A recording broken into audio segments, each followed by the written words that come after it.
They did not use chains. That was the first thing Vera noticed when they came for her before dawn. 4 of them filling the doorway of her small thornwood cabin with their broad shoulders and their careful expressions and their deliberate, practiced silence. The Alpha King's vanguard did not need chains. Chains would have suggested she was worth the iron. Instead, they simply took her by the elbows, 2 on each side, and walked her out into the dark. The cold hit her like a wall. It always did at this altitude. The Coldmere Mountains did not ease you into winter. Winter here was not a season. It was a permanent condition, a living thing with intentions. And on the morning they dragged Vera Thorne through the snow toward Thornhaven's outer courtyard, winter pressed itself into every gap in the thin linen shift she had been made to change into, burrowed under her skin, and began building something new in her bones. The punishment garment. She had known it by name long before she ever wore it. Every she-wolf summoned before the Alpha King's judgment wore it. White as the snow it was meant to blend into. Thin as breath. Bearing no mark of pack, no color of belonging, no scent of identity. That was the point of it. The king's third law was very specific. A she-wolf summoned for correction shall come as nothing, and leave as whatever the king decides she is. Vera had memorized all 27 of his laws years ago, not out of obedience, out of something quieter and colder and far more patient, out of the particular kind of fury that does not scream, the kind that waits. She had been waiting for 3 years. The courtyard of Thornhaven was not a courtyard in any ordinary sense. It was an amphitheater carved from the mountain itself, a frozen bowl of ancient stone ringed by tiered seats that climbed upward in concentric circles like the inside of a skull, and every one of those seats was occupied this morning. Wolves from every pack in the northern realm had been summoned to witness this. She could smell them before she could see them clearly, the cold mud scent of the eastern fjord packs, the ash and pine of the bog territories, the sharp iron smell of the mountain passes. Hundreds of them, perhaps thousands. The vanguard hauled her forward, and she let them, not because she had no choice, but because the moment for resistance had not yet arrived, and she had learned, in the specific school of grief that her life had been, that timing was everything. Her knees hit the snow. Her palms followed.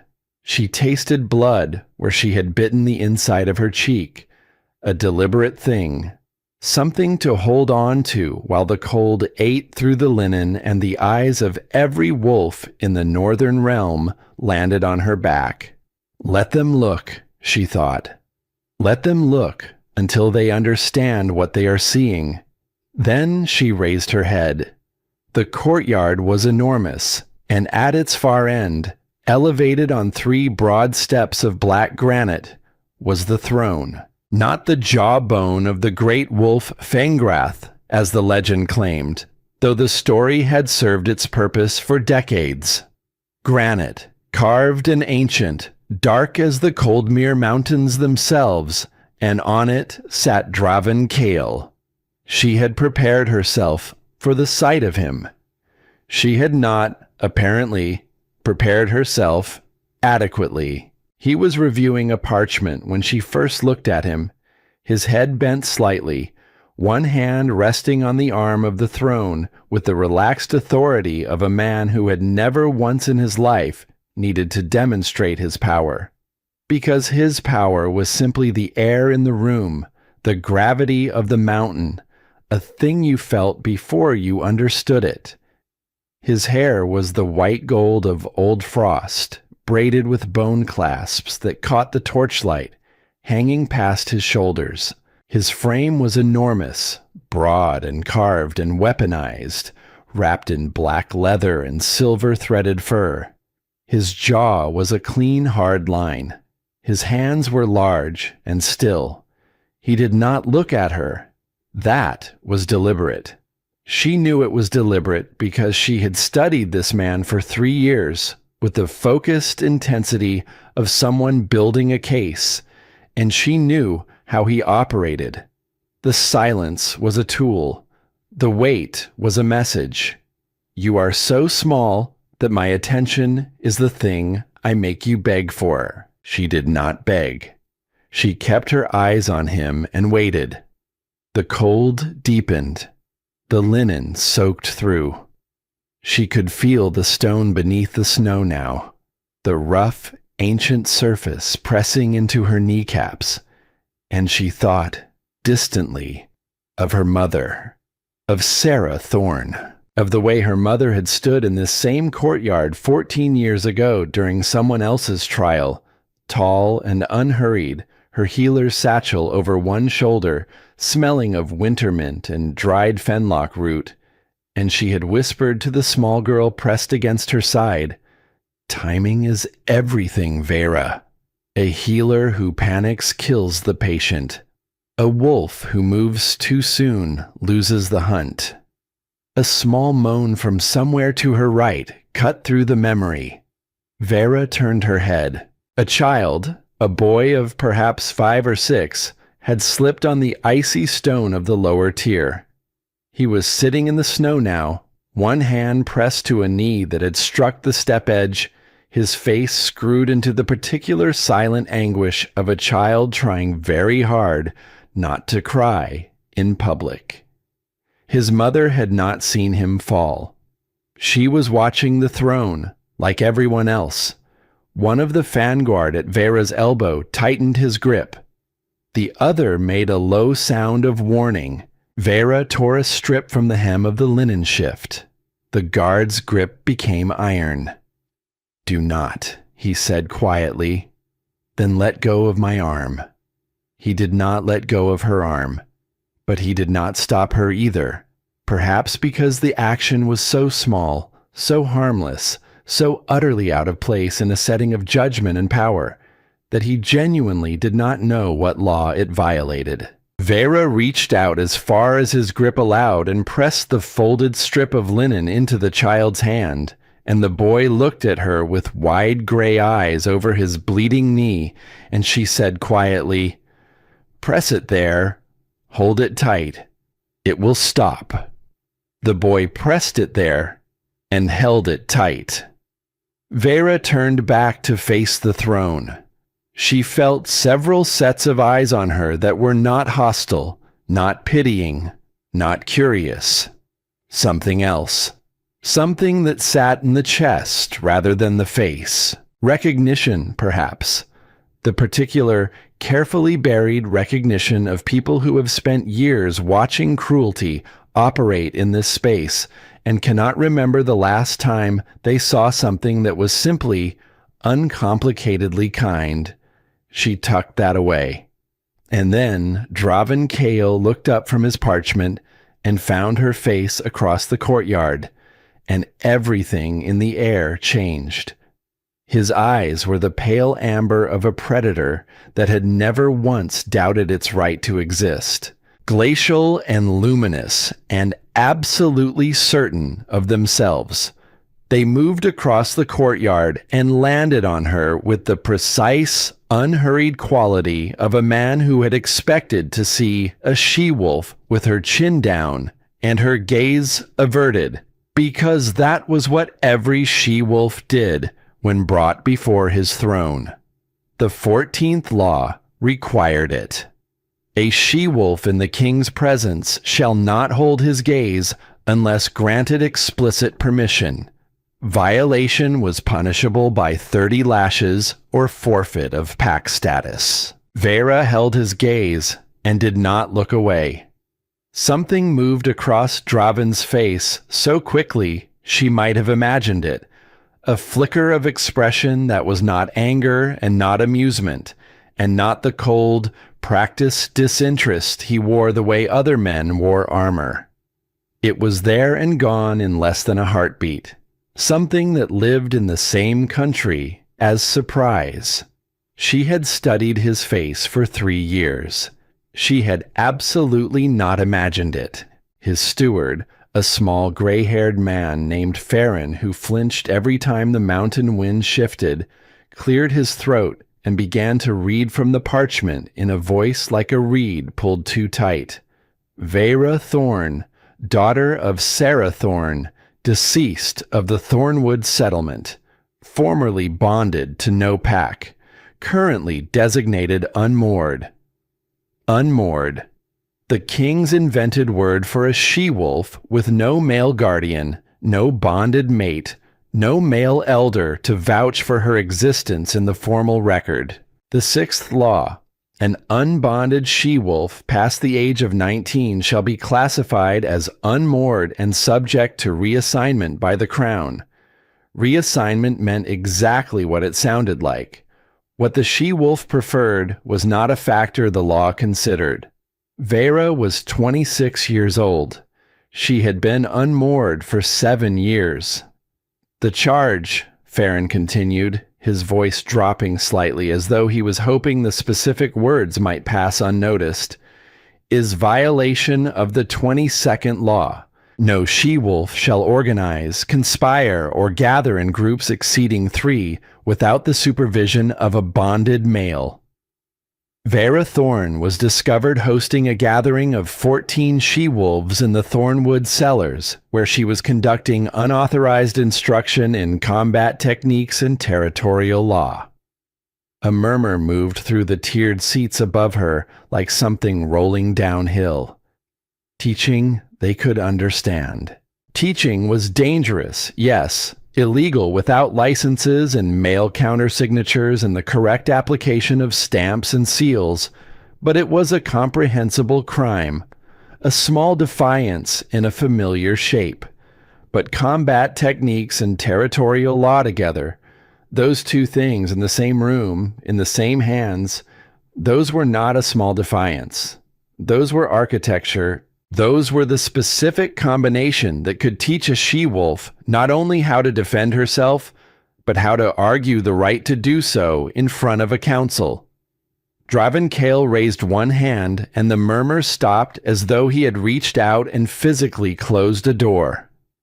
14 she-wolves, he said. His voice was exactly as she had expected it to be, which was to say, it was worse than she had expected it to be. Deep and unhurried and built by long practice for carrying across large spaces, the kind of voice that did not need to raise itself because the room had already learned to come to it. It moved through the cold air of the courtyard with the ease of something that had never met resistance. In a cellar. He leaned forward slightly, one forearm resting on his knee, those amber eyes fixed on her across the frozen expanse between them. Learning to fight. He paused. Let it sit there. Tell me, Thorne, what exactly were you preparing them to fight? Vera said nothing. Not because she had nothing to say. She had been composing this answer for 3 years, revising it, weighing it, turning it over in the dark hours of long northern nights until she knew its exact weight and its exact edges and exactly where it would land. She said nothing because she was still calibrating, because her mother had taught her that the moment you spend your weapon, you no longer have it, and she was not yet certain the moment had come. Draven's head tilted, a wolf's gesture. The slow, predatory consideration of something recalculating. You will answer your king. Winter, Vera said. The word dropped into the silence the way a stone drops into still water. Not loudly, simply, with the complete confidence of something that knows it will create ripples. Winter. She watched him absorb it. Watched the almost amusement move across his face, the particular expression of a man who has not yet decided whether he is being mocked. You were teaching 14 she-wolves combat techniques, he said slowly, as though testing the shape of what she had just claimed, to fight winter.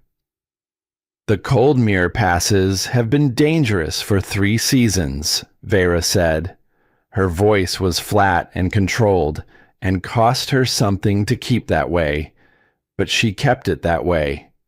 Salt blood rogues from the Western Territories have been raiding the outer settlements since the last thaw. 3 Thornwood women were taken in the moon before last. No Vanguard patrol was sent. No pack response was authorized. She paused for exactly the right length of time. Because your 6th law classifies us as unmoored, which means we have no male guardians to petition for protection. And your 11th law strips unmoored wolves of the legal right to request military aid. She let that settle. So we taught ourselves. The silence that followed was not empty. It was pressurized. It had weight and temperature and the particular quality of a large room full of people who have just understood something they cannot ununderstand. She had not simply defended herself. She had taken 27 laws and turned them into a mirror and held that mirror up in front of the man who wrote them. And in that mirror, his laws were not order. They were architecture for a specific kind of helplessness.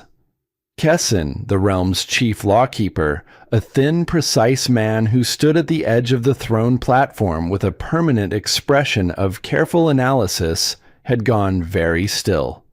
She could see it from here. The way his eyes moved from her to the king and back.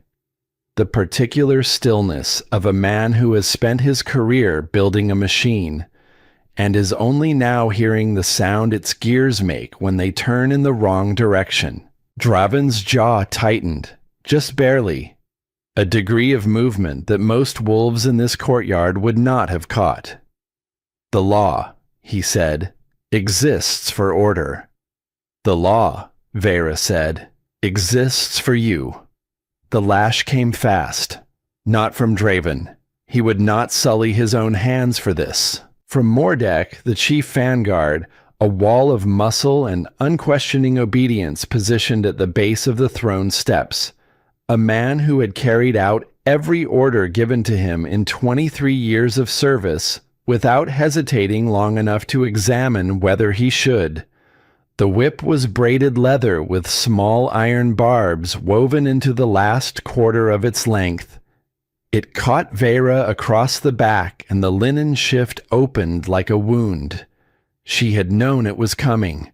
She had calculated it in. She had made peace with it in the way that you make peace with a debt you have already chosen to pay, not because paying it doesn't hurt, but because you understand what you are buying. She did not scream. The crowd flinched, not dramatically.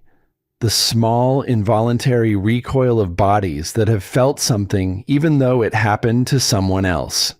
Several of the she-wolves in the upper tiers looked away. Several did not. And in the eyes of those who did not look away, Vera saw the same thing she had seen in the 3 or 4 faces in the crowd who had watched her press linen to a child's bleeding knee. Recognition. The kind that is kept very carefully behind the eyes where no law can see it. That, Draven said, and his voice had not changed, not in pitch or pace or the quality of its absolute certainty, was for speaking above your station. Mordek's arm rose. The next will be for holding my gaze without permission.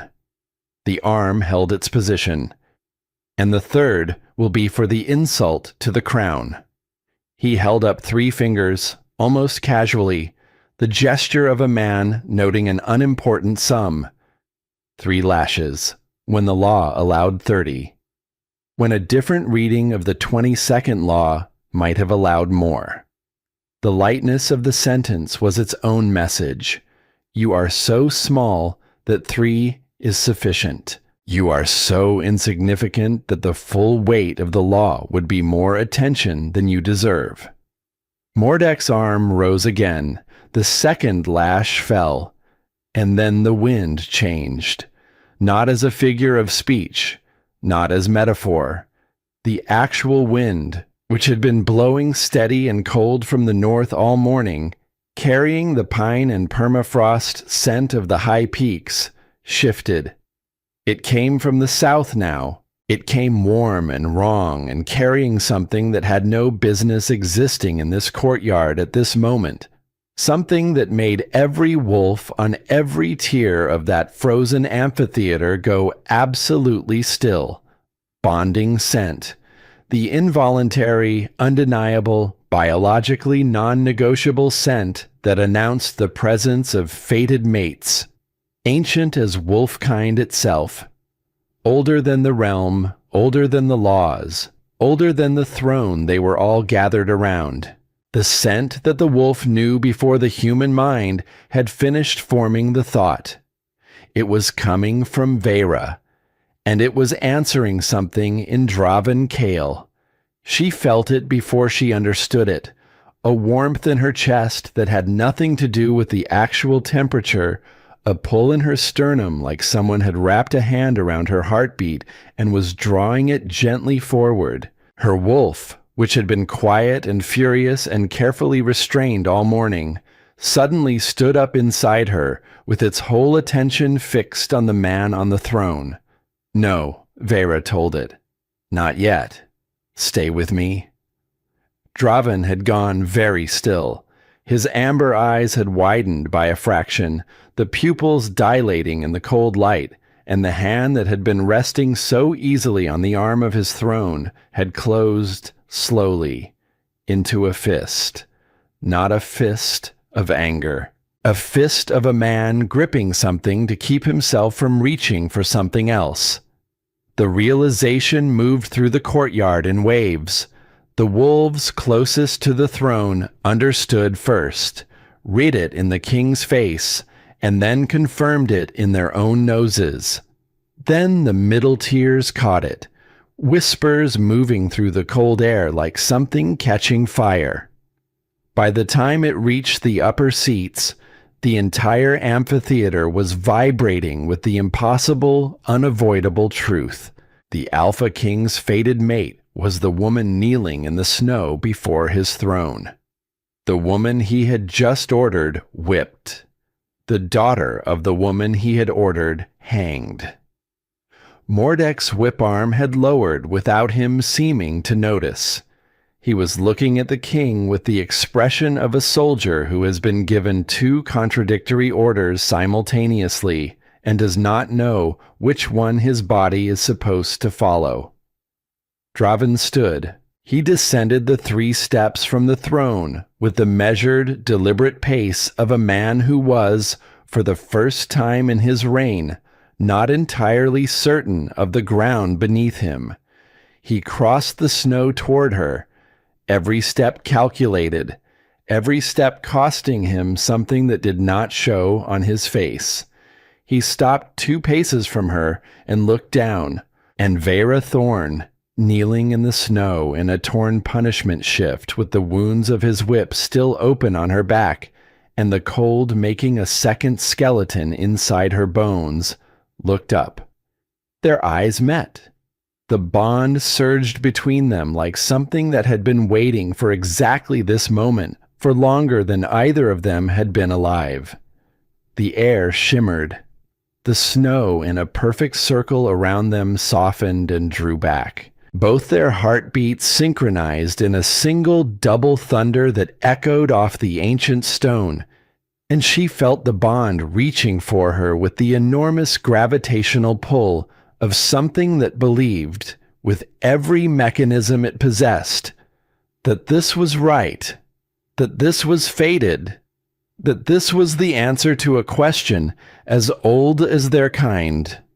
She felt her wolf straining toward him, She felt 3 years of midnight meetings in cellars and coded letters and 312 names in a leather journal and the memory of her mother's feet dangling above a courtyard that looked exactly like this one. She felt the particular ancient patience of a woman who had been building something for a very long time and was finally standing in the moment she had built it for. Draven extended his hand, and Vera Thorn looked at the Alpha King of the Northern Realm, bleeding and freezing and kneeling in the snow he had put her in, and she smiled. Not warmly, not with relief, not with the trembling, overwhelmed gratitude of a she-wolf meeting her destiny in the face of a powerful man who had finally decided to see her. A smirk. Sharp and knowing and carrying in it 3 years of cold patience, the weight of 63 deaths, the memory of her mother's face, and the quiet, devastating satisfaction of a woman who has spent a very long time waiting for exactly this moment and finds, now that it has arrived, that it is precisely as she calculated. She rose to her feet, and the Northern Realm stopped breathing. "I, Vera Thorn," she said, and her voice carried across that frozen amphitheater the way his always did, without effort, as though the mountain itself had decided to amplify it. "Reject the bond of Draven Kale. I reject his claim. I reject his touch. I reject his laws, his throne, and every breath he has drawn since the day he hanged my mother." She paused. "I do so under the protection of the only law he cannot rewrite, the old law, the Wolf's Covenant, which states that a rejected bond cannot be forced, cannot be punished, and cannot be avenged." The silence was total.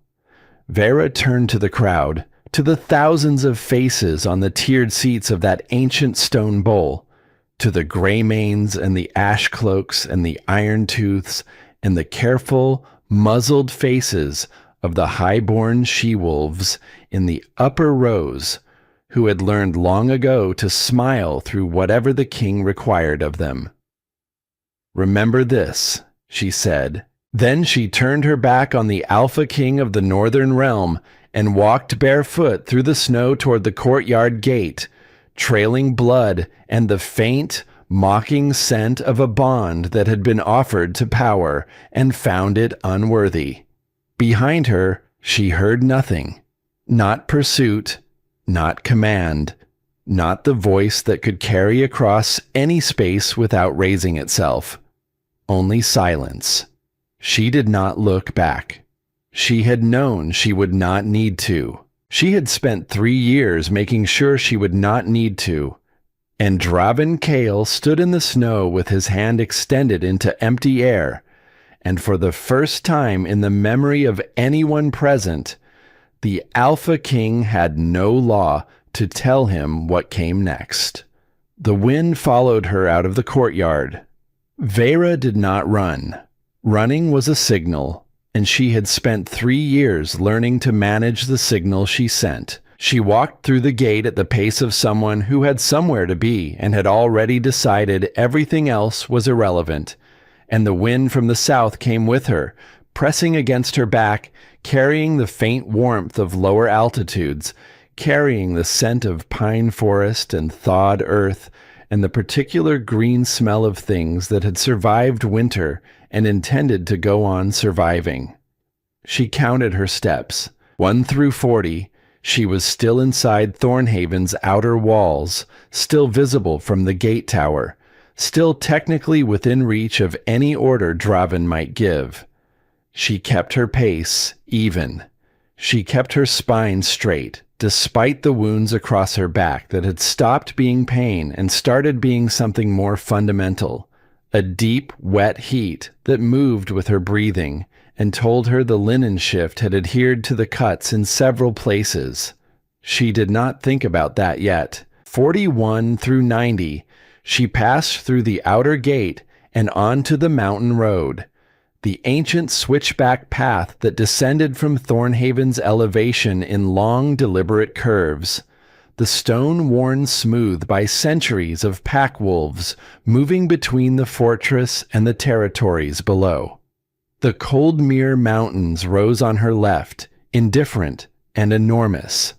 The drop fell away on her right, the valley floor a pale gray suggestion far below through the morning mist. She counted to 100, and then she stopped counting and started walking faster. 3 miles. She had hidden the cache 3 miles from Thornhaven's gate, far enough that a casual search would not find it, close enough that she could reach it barefoot through mountain snow in a punishment garment with wounds on her back before hypothermia made the mathematics impossible. She had tested this. Not the wounds, but the distance and the cold, and the barefoot part. She had walked it in worse weather than this, in the deep black of a moonless night, to confirm that she could. Preparation was the only form of certainty available to a woman in her position. The snow was deep enough in places that she sank to her ankle, and every step required a small, deliberate lifting of the knee that her body was already beginning to protest. She focused on the sensation of the cold, rather than against it, the way her mother had taught her to manage pain. You do not fight it, Vera. You breathe into it and let it tell you what it knows. Pain is information. All sensation is information. What the cold told her was that she had perhaps 40 minutes before her feet became a serious problem. She walked faster. She did not let herself think about him until she was past the first switchback, and the walls of Thornhaven had disappeared behind the curve of the mountain road. Then she thought about him. She thought about his hand extended toward her and the way the bond had felt, which was nothing like she had prepared for and exactly like she had feared. 3 years of academic understanding of the Wolf's Covenant had given her a theoretical framework for what fated mate recognition would feel like. The reality had been significantly less theoretical. The reality had been a warmth in her sternum, like something coming home after a journey so long the traveler had stopped believing home still existed. A pull so fundamental it felt less like attraction and more like gravity.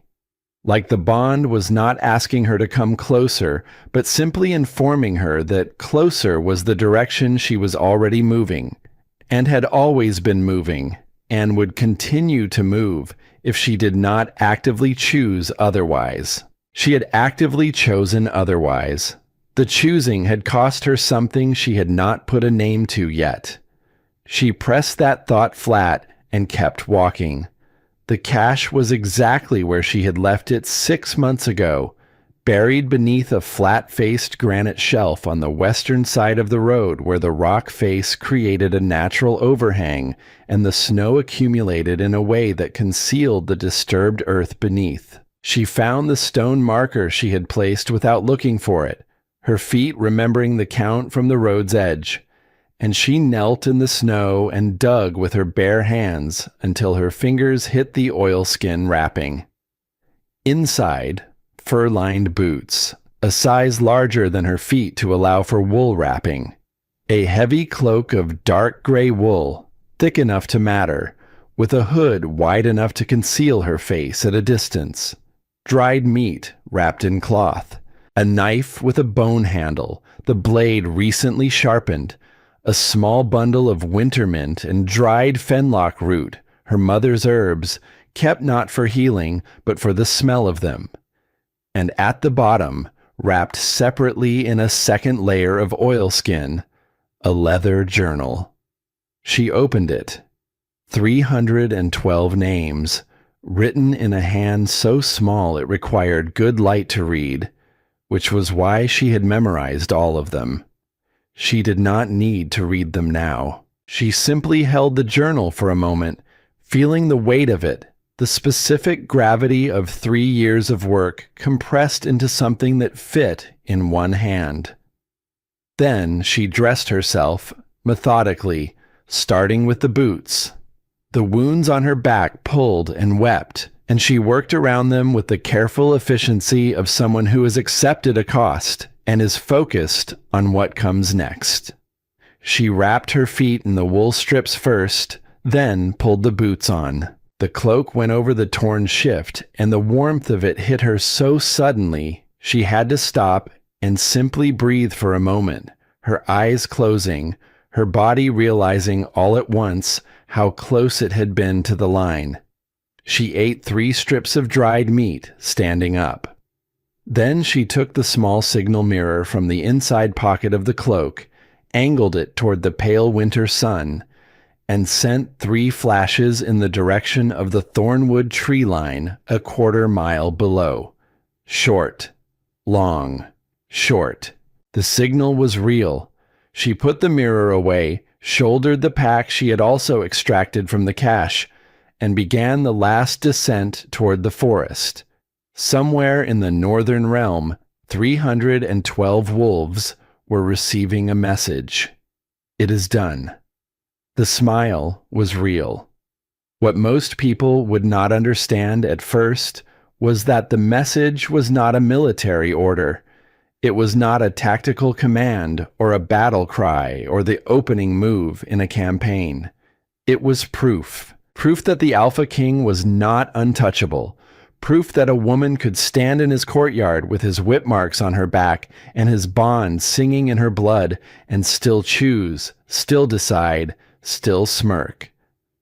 Vera had understood something 3 years ago, in the weeks after her mother's hanging, when the grief had burned down to something harder and more useful. She had understood that the problem with Draven Kale's laws was not that they were powerful. It was that they had convinced half the people they oppressed to enforce them. The she-wolves who defended the system, who called it difficult but necessary, who told their daughters to work within it and wait. They were not weak. They had simply never been given proof that another option existed. She had spent 3 years building that proof, and she had just delivered it in front of every pack in the northern realm. Inside Thornhaven, in the chambers that occupied the entire upper level of the fortress's eastern tower, Draven Kyle stood at the window and watched the mountain road. He had been standing there for an hour. The window faced south. He did not examine what that meant. His hand was still extended for approximately 4 seconds after she walked away, which was 4 seconds longer than he would have chosen if he had been in control of his hand. When he finally lowered it, the motion was slow and deliberate, in the way that things are slow and deliberate. When the body is working against something it doesn't fully understand. He had walked back to the throne. He had sat down. He had looked at Farron and said, in the voice that had never once in 20 years of his reign failed to sound like the only voice in any room, "Dismissed." And the courtyard had emptied in the particular swift silence of thousands of wolves who understood they had witnessed something none of them had the vocabulary for yet. Then he had come upstairs. He stood at the window. She was already gone from the road. He knew she was gone, had watched the point where she had passed the first switchback and disappeared behind the mountain's curve. And he was still standing at the window looking at the empty road because his body had not yet communicated this information to whatever part of him was still reaching. The bond. He had studied the Wolf's Covenant as a young wolf, the same as every alpha in the Northern Realm. He had read the theoretical descriptions of fated mate recognition with the clinical detachment of someone studying battle formations, useful information in an abstract sense, relevant to the lives of other wolves, not a thing he had ever spent much time applying to himself. He was Draven Kale. He was the blood right of the Frost Fang dynasty. He chose. He did not get chosen for. He chose. The Bond had disagreed with this assessment in a fairly comprehensive way. What he had felt in that courtyard when the wind shifted and the scent hit him was not what the theoretical descriptions had prepared him for. It had been more fundamental than attraction, more structural, like something in his architecture had been waiting for a specific key for a very long time, and the key had arrived while he was in the middle of sentencing the person who held it to 3 lashes for sedition. The specifics of the situation were not lost on him. He pressed his fist against the window frame and felt the cold of the glass through his knuckles. She had looked at him with those eyes, dark and steady, and holding in them something that was neither fear nor fury, but something older than either. The look of someone who has been calculating for a very long time and has just watched the final number confirm the sum. And she had smiled at him with that smile that was not a smile at all, that precise, unhurried, 3 years patient smirk, and said, no. No one said no to Draven Kale. He was aware, standing at the window, that this was exactly the problem she had been illustrating. Vera reached the thornwood tree line as the morning moved toward midday. The forest received her the way it always did, closing around her with the particular hush of old-growth pine. The sound of the wind shifting register as the trees took it from the open mountain and transformed it into something slower and more complex. The snow was different here, softer, deeper, holding the tracks of small animals and the rounded impressions of falling branches. The patient record of a forest going about its business without reference to the politics of the realm that surrounded it. She followed a route she had memorized so thoroughly it lived in her feet rather than her mind, turning at intervals that had no visible marker, but that her body knew by the particular slant of light through the canopy and the specific quality of silence at each point. The first person she encountered was Daleth, a young she-wolf of 22 who had been one of the 14 in the cellar, and who was currently perched in the branches of a pine tree, approximately 12 feet off the ground, with a short bow across her knees, and the expression of someone who had been waiting a very long time, and was now trying to decide whether to be relieved or furious. "You walked," Daleth said. "I had boots. I mean, you walked out of Thornhaven's courtyard and onto the mountain road and nobody followed you." "That is what happened, yes." Daleth stared at her from the tree for a moment. Then she climbed down, dropped the last few feet into the snow, and said, very quietly, "The signal came through 2 hours ago. Half of them are already moving." "Good." "Vera." Daleth looked at the torn linen visible below the hem of the cloak, at the way Vera was holding herself with the particular careful stillness of someone managing something painful. "You're back." "Later," Vera said. "Walk with me. Tell me what you know." What Daleth knew, gathered through the network of runners and signal mirrors and the underground message channels that Vera had spent 3 years building, and that Draven's laws had never thought to make illegal because the system had never imagined she-wolves coordinating anything at sufficient scale to matter, was this. In the Greymane territories to the east, 37 she-wolves had received the signal and were preparing to move. Not fleeing, moving, with purpose, with provisions, with the specific organized intention of people following a plan they had been given enough time to understand. In the Ashkalak Bog territories to the west, 29 more. In the Iron Tooth Mountain passes to the north, 18. And from Thornhaven itself, from the heart of the Alpha King's seat of power, 41 she-wolves were going to slip away before the next dawn. 125 in the first wave. more to follow as the days built. They were all coming here, to the Thornwood, which was, as Draven's 15th law so helpfully specified, unclaimed territory outside Pact jurisdiction, a legal designation he had imposed 3 years ago to punish the Thornwood settlements for sheltering Sarah Thorne during the months before her arrest. He had meant it as erasure. He had meant to remove the Thornwood from the map of the realm in every way that mattered, to make it a void, a nothing, a place that did not exist within the legal framework of his kingdom. He had instead created the one place in the northern realm where his laws had no force. Vera had noticed this 3 years ago. She had smiled then too. The cache at the Thornwood Center had taken the better part of 2 years to build, not all at once. In pieces, carried in small amounts by careful hands, timed to look like nothing more than ordinary movement across ordinary territory. Timber cut in the eastern fjords and transported overland in covered wagons as ordinary trade goods.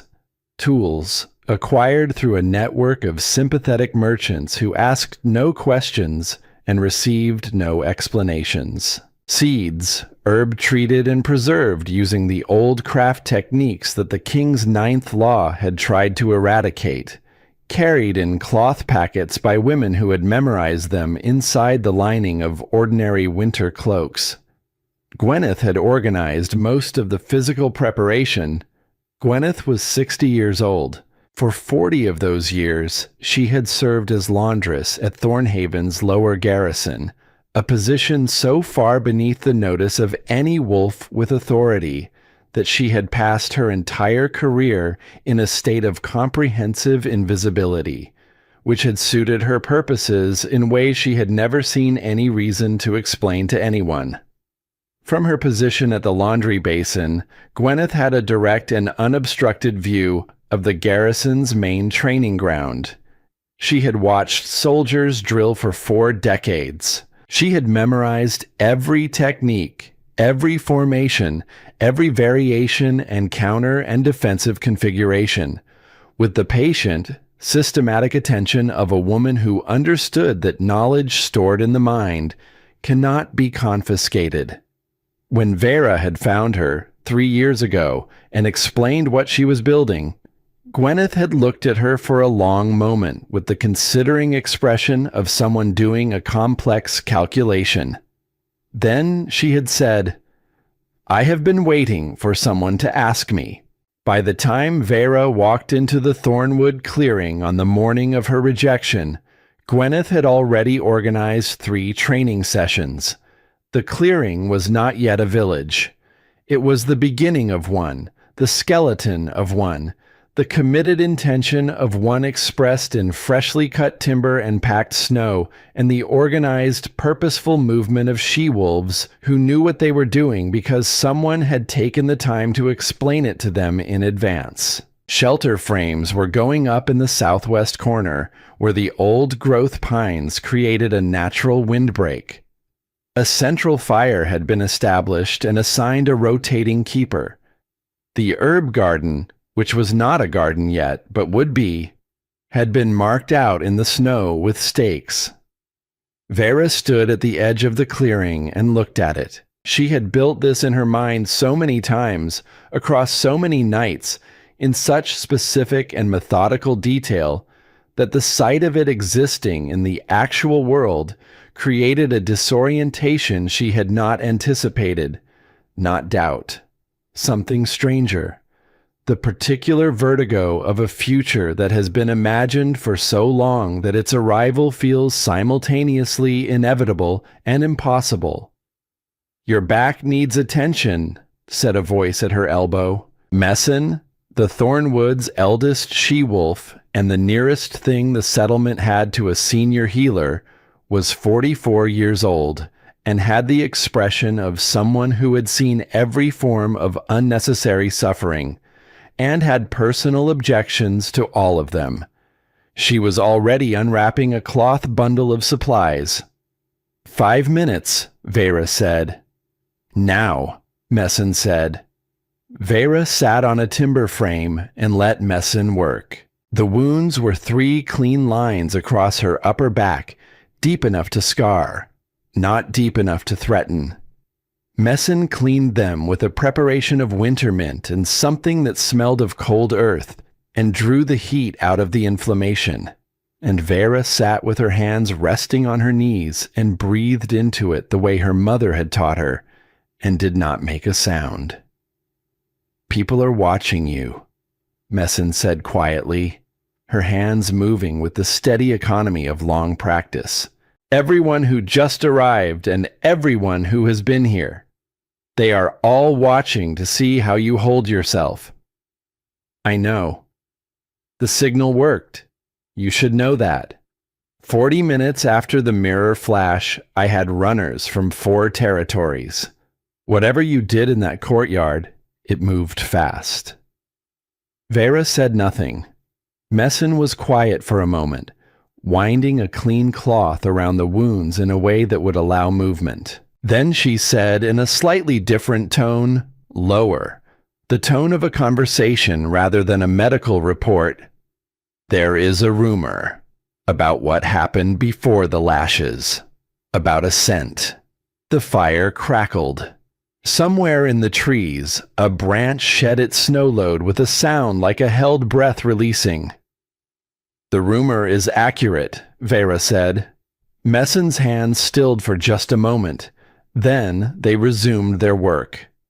And you still? Yes. Another silence.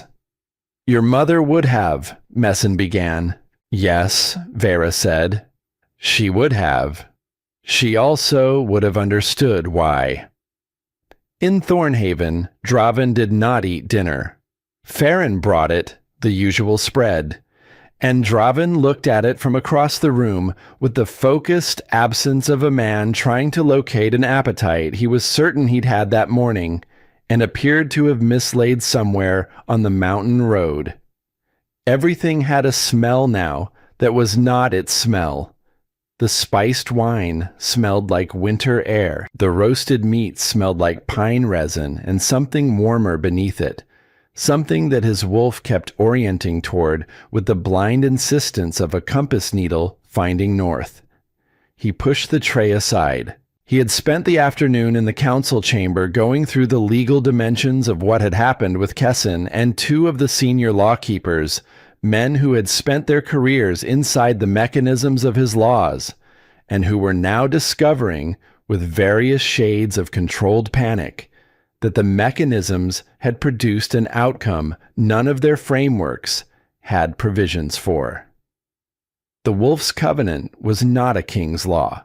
Kessin had explained this twice, as though repetition might make Draven's expression change. It was not written on parchment. It was not housed in the realm's legal archive. It predated the Frostfang dynasty by more than 1,000 years. It predated written law in any form. It was the agreement that existed before agreements, the compact between wolves at the level of blood and bone, and the ancient magic that had made them what they were. You could not override it by decree. You could not find a procedural mechanism to set it aside. You could no more legislate away the Wolf's Covenant than you could legislate away the pull of the moon.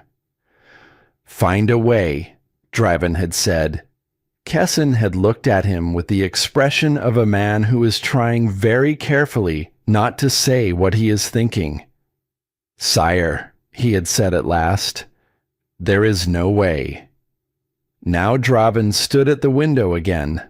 He was aware that he had stood at this window twice today, and that both times he had faced south, and that this was information he was choosing not to fully examine. His wolf was doing something he had not experienced before. Not a restlessness, exactly. More like a sustained, low-frequency searching, the way a wolf's nose works a trail, patient and methodical and deeply certain that what it is looking for is there. It is simply a matter of continuing. She had planned this. He understood that with complete clarity now, standing in the dark of his tower room with the fire behind him and the mountain night pressing against the glass. She had planned it not just in the tactical sense of the cache and the network and the signal system, all of which his Vanguard scouts had already reported the outlines of. She had planned it in the deeper sense. She had known what the bond would do. She had known what her refusal would cost him, because the Wolf's Covenant was explicit on this point, in ways that every wolf who had ever studied it understood. A wolf who is recognized by its fated mate and rejected will lose, in sequence, sleep, appetite, physical strength, emotional regulation, and finally, the ability to hold wolf form and human form in balance. She had known. She had stood in that courtyard with wounds on her back and the bond singing between them, and she had calculated the cost, his cost. And she had looked at him with those dark, steady eyes and smiled that 3 years patient smile and said, no. He pressed his palm flat against the cold glass. His reflection looked back at him, fractured in the old panes into several versions of himself, none of them quite the same. He studied them for a moment with the focused attention of a man who is not used to looking at himself from the outside and is finding the experience less comfortable than expected. She had said his laws were for him. He had ordered the lash for that. He stood at the window for a long time, in the dark, with the fire going low behind him and the mountain wind pressing against the glass, and the bond doing its quiet, implacable work in his chest, pointing south, pointing toward the forest, pointing toward the 312 names in a leather journal, and the woman who had spent 3 years building a weapon she had never needed to fire, because the weapon was simply the truth. He could not sleep. He already knew he would not sleep. The first law of the Wolf's Covenant had already begun. By the second morning in the Greymane territories, 37 she-wolves had simply walked away from their homes. Not fled. Walked. With calm, with purpose, with the measured step of people exercising a decision they had made some time ago, and were now simply implementing. The healers did not go to the healing halls that morning. The weavers left their looms mid-thread. The cooks set down their utensils and walked out of kitchens that were warm and stocked and in good order, because they were professionals who had maintained those kitchens with professional care for years, and they saw no reason to leave disorder behind when the point was not destruction, but departure. The children went with their mothers. This was the detail that landed differently in every pack where it happened. Not because the law was unclear on the subject of children. Draven's 8th law assigned custody definitively to the father in all formal disputes. But the Wolf's Covenant, which Vera had spent a great deal of time reading in its original, unedited pre-dynastic form, contained a provision that Draven's legal scholars had apparently not examined with sufficient care. A mother wolf's claim to her young supersedes all territorial law until the pup reaches the age of reason. The age of reason for wolves was 10. The mathematics were simple, and the implications were not. By the time the first runners arrived at Thornhaven with reports of what was happening in the Greymane territories, Draven had been awake for 40 hours. He stood at the head of the War Council table and listened to the reports with the controlled stillness of a man who is working very hard to hold the same shape he has always held while something inside the shape is shifting. She planned this, he said. Nobody contradicted him. All of it. The rejection, the Thornwood, the network. She has been building this for years, and I did not. He stopped. Farron was watching him from the doorway with the expression of a man taking careful notes on something he hopes never to have to deliver in writing. "Find her," Draven said. "Sire," Kessin began, his voice carrying in it the same careful quality it had carried all of yesterday, the tone of a man delivering information he has confirmed multiple times because he wishes it were different. "The Thornwood is unclaimed territory under the 15th law. We have no legal basis to enter it and compel anyone to return." The silence in the War Council chamber was the kind that has texture. "Then change the law," said Brackus, the iron-tooth legate, a broad-shouldered wolf who had spent his entire career treating every problem as a question of force application. "We cannot retroactively criminalize actions that were legal when committed," Kessin said. "The second law prohibits it." Brackus stared at him. "You are telling me that his laws are stopping him from enforcing his laws." Kessin said nothing, which was its own answer. Draven looked at the map on the council table, at the Thornwood, marked in the pale gray of unclaimed territory, sitting in the middle of the northern realm like a gap in a sentence. He had put it there 3 years ago to punish the settlements that had sheltered Sarah Thorne. He had put it there himself. The fire in the council room had burned down to coals. No one had thought to add wood, and Draven had not ordered it, and so the room was growing cold around them in the way that rooms grow cold when the authority that normally maintains small domestic orders has turned its attention elsewhere. He looked at the map. He looked at the gap. He thought about a smirk. "What do they want?" he said. The room was quiet. "They must want something. This is a negotiation. What are their terms?" Kessin cleared his throat and produced a scroll from his coat. "A message arrived from the Thornwood this morning, carried by a runner. I was going to present it after the territorial reports." He set it on the table and unrolled it. It was a list, 27 items long, each one corresponding precisely to one of Draven's 27 laws, each one demanding its repeal. Draven looked at the list for a long time. "She wants me to dismantle my entire kingdom," he said. The fire had gone completely cold. From somewhere outside the tower, on the mountain wind, came a scent so faint it might have been imagined, warm and alive and pointing south. "She wants you to dismantle her cage." He did not say it aloud. He did not need to. The northern realm did not collapse loudly. That was the thing nobody had anticipated. Not the pack lords, not the lawkeepers, not the vanguard commanders who had spent their careers preparing for the kinds of threats that announced themselves with violence and fire and the clear, manageable geometry of an enemy you could see. The collapse of Draven Kale's kingdom was quiet. It was the quiet of an empty kitchen at dawn.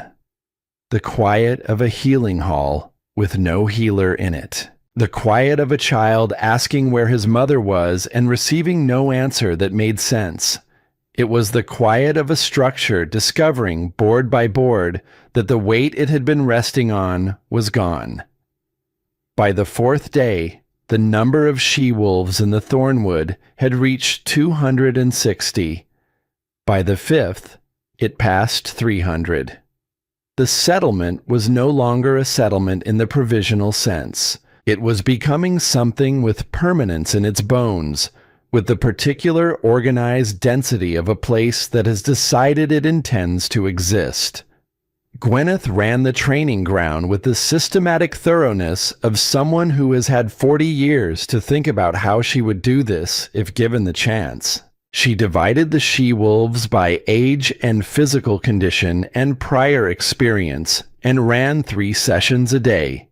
the early morning session in the gray pre-dawn cold, a midday session focused on technique over endurance, and an evening session that was less about combat and more about the territorial law component. How to read a boundary marker, how to document a claim, how to stand in front of a counsel and make an argument that could not be procedurally dismissed. The children attended the evening sessions too. Vera had been specific about this. Not the combat training, not yet, but the law sessions. Because a generation of wolves who understood the law from childhood was more durable than any wall she could build. The scouts Draven sent to observe the Thornwoods tree line came back with reports that made Brachus, reading them in the War Council chamber, go very quiet in the way that large, force-oriented men go quiet when they encounter a problem that force cannot solve. It was not a desperate camp. It was a functioning village. On the 10th day, Brachus decided not to wait for a legal solution. He led 40 iron-tooth warriors to the Thornwoods' eastern edge at mid-morning, armed and organized, with the practical confidence of a man who has resolved a significant number of problems through direct application of physical superiority and sees no compelling reason to change his methodology. They made it 300 paces past the tree line. The first trap was a pit, 6 feet deep, lined with packed snow over a framework of pine branches that held exactly long enough to feel solid underfoot, and then did not. 4 warriors went in together, which Vera had calculated as the likely cluster size given standard patrol formation. The mud at the bottom was not dangerous. It was cold and humiliating and required assistance to exit. The second trap was a series of snare lines at knee height strung between trees in a pattern that was invisible against the snow until it was too late, connected to counterweighted branch systems that lifted the triggered wolf by the ankle with a speed and efficiency that suggested extensive engineering consideration. 3 warriors hung in the trees for the better part of an hour before their pack brothers located and lowered them. The third element was the scent maze. Vera had spent 2 weeks preparing it with Messin and 3 other she-wolves who had herbcraft knowledge, laying trails of carefully prepared scent compounds across a half-mile section of forest in a pattern that interacted with the natural wind currents of the Thornwood in a specific way. To a wolf following a scent trail, the maze felt like certainty. Each turn felt like progress, like the trail was strengthening, like the destination was close.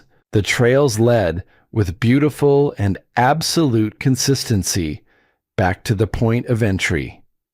Brachus and his 40 warriors spent 6 hours walking in circles through the Thornwood before they emerged from the tree line onto the mountain road at exactly the point where they had entered, exhausted and cold, and comprehensively covered in pine sap from a section of the forest they had passed through 4 times without understanding why it kept reappearing.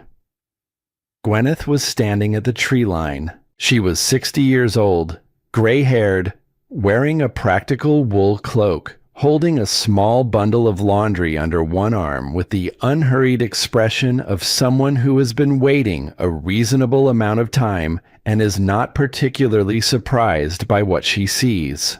She looked at Brachus. She looked at his warriors. She looked at the pine sap.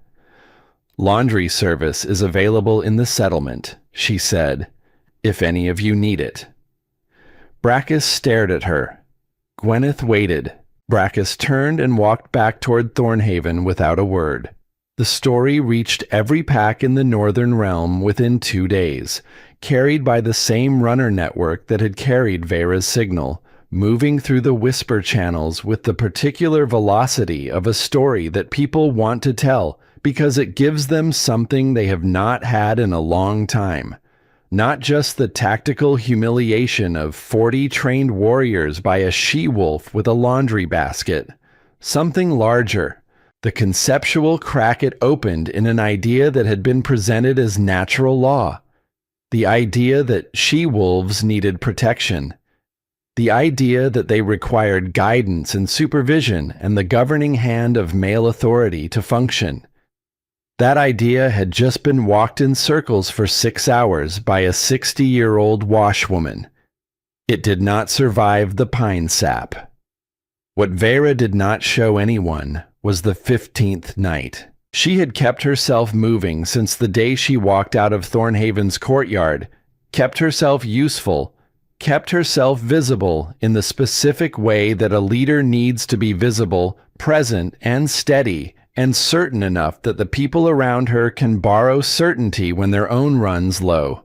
She had dressed wounds and settled disputes and sat with she-wolves who wept in the night from the particular grief of having left everything familiar, even when everything familiar had been a cage. She had eaten when she remembered to and slept in 3-hour increments on a bedroll in the corner of the main shelter, and woken before anyone else each morning to check the perimeter. She had not allowed herself to sit still long enough to feel what was sitting still beneath everything else. On the 15th night, a she-wolf named Reva lost a pregnancy. Reva was 23, 7 months along, and the complication that arose was the kind that an experienced healer would have managed without losing the child, but that Messin, competent and dedicated as she was, did not have the specific knowledge to handle. They did everything they could. It was not enough. Vera sat with Reva through the night, holding her hand in both of hers, saying very little because there was very little to say, being simply present in the way that presence can be a form of help when every other form has run out. Reva slept eventually, the deep, exhausted sleep of someone whose body has been through something it cannot process while awake. Vera sat in the dark beside her and listened to the settlement breathe around her, the small sounds of sleeping wolves and a contained fire and wind in the pine canopy, and she let herself feel, for the first time since the courtyard, the full weight of what she was carrying. Not doubt. She had examined the decision from every angle available to her, and she had not found a version of it she would change.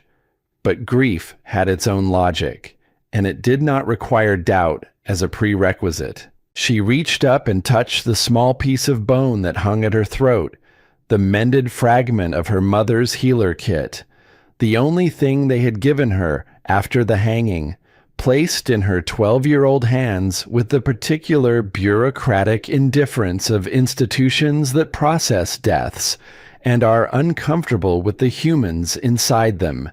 She had kept it open once, the wound, reopened it every morning, a deliberate ritual, a reminder of what was owed and to whom. She had stopped doing that 6 months ago when the work had become substantial enough to fill the space the ritual had occupied. The bone was smooth under her thumb. She thought about Draven standing in the snow with his hand extended to empty air. She thought about what the bond had felt like. She thought about Reva's child and the other 2 Thornwood women who had been taken by the rogues, and the 63 names that would eventually be carved into a stone she had not yet commissioned, and she sat with all of it in the dark, and did not look away from any of it. "Are you right?" her mother's voice asked in the architecture of her memory. "Not is the cause right. Are you right?" Yes, Vera thought. And it will cost things that cannot be recovered. Both are true. Both have always been true. She stayed with Reva until the first gray light of morning began to make the shelter walls visible. Then she rose quietly, pulled her cloak around herself, and walked out into the cold to check the perimeter. The work continued. In Thornhaven, on the 20th day, Draven shifted without choosing to. He had been in the middle of the War Council session when it happened, standing at the head of the table in the middle of a sentence. And then he was not standing at the head of the table in the middle of a sentence. He was on the floor in wolf form, massive and silver gray and snarling at a room full of wolves who had the particular unified expression of people who have just understood that their situation is worse than they thought. The shift lasted 11 minutes. When he came back to himself, he was on the stone floor, cold, and Kesson was pressed against the far wall with the expression of a man conducting a rapid and thorough reassessment of several professional decisions. 2 Vanguard had pulled their weapons and then put them away again, and were now standing very still with the faces of people who had done something on instinct that they were not certain was correct and did not know how to address. Draven stood up. He did not speak immediately. He straightened his coat with the careful, deliberate movements of a man re-establishing the shape of himself through physical gesture. He looked at the room. The room looked back at him with the specific quality of attention that prey gives predators, not hostile, not defiant, simply very, very alert. "Continue," he said. Nobody continued. He had not slept in 20 days. He had eaten almost nothing. The amber had gone from his eyes in a way that was not metaphorical but literal, the pigment fading as the bond's deterioration worked through him from the inside. His hair, which had been the white gold of old frost, had gone fully, flatly white. The physical power that had always simply been a fact of him, unquestioned and fundamental, was wasting in a way that his armor and his bearing could still partially conceal, but that every wolf in his court with functional senses could smell. He was dying, not quickly, not dramatically, the way a tree dies when the roots are cut, with the outer form holding long after the interior has gone hollow. And somewhere in the thornwood, 312 wolves, and growing, were building something without him, something that did not require his laws or his authority or his dispensation, something that was functioning and warm and daily becoming more permanent. Mordek came to his chambers that evening and found him at the window. The room was destroyed, not from rage, from the shift, from the 11 minutes of wolf that had moved through the space without the constraint of human reason. A table was overturned. 2 chairs were firewood. The tapestry on the eastern wall had been pulled from its mounting and lay in a heap on the stone floor. Draven was standing at the window, looking south. "Sire," Mordek said, "you must eat. Everything tastes like ash. Then you must sleep. Every time I close my eyes, I see her face." He did not turn from the window. Not afraid, not angry. Smiling. His fist came up slowly and pressed against the cold glass. That smile. She planned all of it, Mordek. 3 years. She was in that courtyard with my whip marks on her back, and she was still 3 moves ahead of me, and I was too. He stopped. The silence in the room held the particular quality of a confession that has reached its edge and cannot go further. Mordek looked at his king. He had served this man for 23 years. He had carried out every order given to him, including orders he had known were wrong, because he had told himself that loyalty was the same as honor, and had not examined that equation closely enough to find where it failed. He was beginning to find where it failed. "Sire," he said quietly, "if you would simply repeal the... If I repeal them, I am nothing." The words came out flat and absolute. "The laws are my reign. My father built this dynasty on strength and I built it on structure, on order. If I dismantle that, if I admit that the foundation was—" He stopped again. Mordek waited. "She said the laws exist for me," Draven said. The fire had burned completely out. Neither of them had noticed. "And I ordered the lash," Draven said, "for that."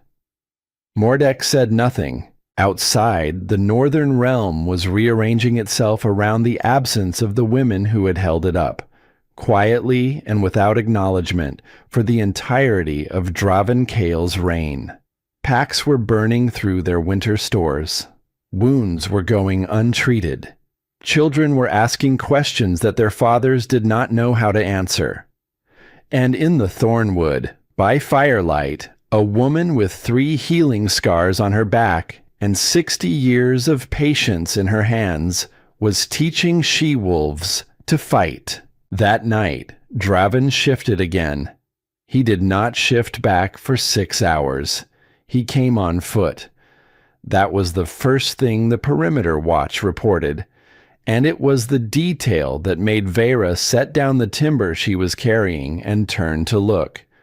Every other visitor to the Thornwood in the past 20 days had arrived with an escort of some kind, runners with messages, delegations with wagons, Brachus with his 40 warriors, and his comprehensive failure. Even the she-wolves who came alone came quickly, with the purposeful speed of people who had made a decision and were moving before they lost their nerve. The old wolf at the tree line was moving at the pace of someone for whom hurry had become an irrelevant concept some decades ago. He was using a walking stick. He was carrying a leather satchel over one shoulder. He was 147 years old, which in wolf terms meant he had the physical appearance of a man in his late 60s, but the eyes of something that had been watching the world long enough to have stopped being surprised by most of it. Ulvran had not spoken at a council meeting in 20 years. He had not, as far as anyone in the settlement knew, left Thornhaven's lower city in nearly as long. He had walked 2 days to get here. Vera met him at the edge of the forest herself. They looked at each other for a moment in the pale winter light. The old wolf with his one good eye and his carved, weathered face and his absolute stillness, and the young she-wolf with 3 healing scars on her back and gray coming into her dark hair earlier than it should have. The bond's first price, already being paid. "You look like your mother," Ulvran said. His voice was dry as old leather and carried the particular quality of a man who has learned that most words are unnecessary and chooses the ones he uses with corresponding care. "People keep telling me that," Vera said. "It is not a simple observation. Sarah Thorne had a way of looking at the world as though it had personally wronged her, and she intended to file a formal complaint with the moon itself." He studied Vera's face. "You have the same look, somewhat more refined. You have had longer to practice it." "You walked 2 days," Vera said. "What did you bring me?" Ulvran opened the satchel. The document inside was old, not ancient in the way of things kept in archive conditions, but old in the way of things that have been folded and unfolded many times by hands that understood their significance, the paper worn soft at the creases, the ink faded to a deep brown at the edges, and still sharp and dark at the center where the words were densest. The handwriting was precise and small and familiar to Vera from the official documents she had spent years studying. She had seen this handwriting on 37 legal instruments. She took the document. She read it. She read it again. Her hands tightened on the paper until the edges crumpled slightly, and she made herself be aware of this and loosen her grip with the conscious effort of someone managing a physical response to information that has landed somewhere below thought. The published version of Draven Kale's first law, the foundation on which all 26 others rested, spoke of complementary roles and natural order, and the particular wisdom of arrangements that had served wolfkind through generations of stability. It was careful language. It was the language of a man who understood that a law people could argue with philosophically was a law that would be argued with, and had taken steps to make it harder to argue with by removing the argument's obvious entry points. The original was not careful. The original read, "The she-wolf, being by nature inclined toward emotion above reason, shall be placed under the governance of the male wolf in all matters of public consequence, not as punishment, but as mercy, for her own protection against her inherent weakness, not tradition, not natural order, not the accumulated wisdom of generations. Contempt, dressed in the language of concern, wearing the coat of protection while carrying the architecture of a cage." Vera folded the document. She held it in both hands for a moment, feeling its weight, the specific gravity of a piece of paper that could do more damage than any weapon she had planned for, because it could not be defended against the way a weapon could. You could not argue with your way out of this. You could not reframe it. The original was what it was, and it was what Draven had always meant, and every wolf in the northern realm who read it would know that. "Why now?" she said. Ulvren was quiet for a long moment. The fire at the settlement center crackled. A child somewhere in the pine shelter called out in sleep and was answered by a mother's low murmur. "Because I was here when your mother was hanged," he said. "I was in the courtyard. I had the authority to speak. I did not speak." He looked at the fire rather than at her. "I told myself that silence in the face of something you cannot stop is not the same as participating in it. I told myself this for 3 years." A pause. "I was wrong. Silence in the face of injustice is not neutrality. It is architecture. I helped build this thing by saying nothing. The least I can do now is hand you a brick to throw through its window." Vera looked at him for a long time. Then she said, "Stay. We have room." "I was hoping you would say that," Ulvren said. "My knees are not what they were." The copies went out within 48 hours. Vera had the document reproduced by 6 she-wolves working through the night in the settlement's main shelter, each copy made with the careful accuracy of people who understood that this was not a task where approximation was acceptable. By the following dawn, runners were moving through the Coldmere mountain passes and the eastern fjords and the bog territories and the river plains with copies folded inside their coats, moving with the specific urgency of people carrying something that will change the weather. The effect was not immediate. It moved through the realm the way significant things move, first as rumor, then as confirmation, then as the particular kind of reckoning that happens when people discover that the framework they have been living inside was built on a foundation that was never what it claimed to be. The she-wolves who had defended the laws were the ones it hit hardest. Not the she-wolves who had always known the laws were wrong and had been forced to live within them anyway. They had long since made their peace with the gap between what the realm claimed and what it was. They had their rage in a drawer somewhere, folded neat, taken out and examined periodically and put away again because there had been nothing to do with it. The ones it hit hardest were the ones who had believed, who had told their daughters that the system, while difficult, while sometimes painful, was built on something real, who had repeated the language of natural order and complementary roles because they had needed it to be true, who had swallowed the contempt dressed as concern for so long that they had stopped being able to taste the contempt. They tasted it now. The trickle of wolves arriving at the Thornwood became a flood.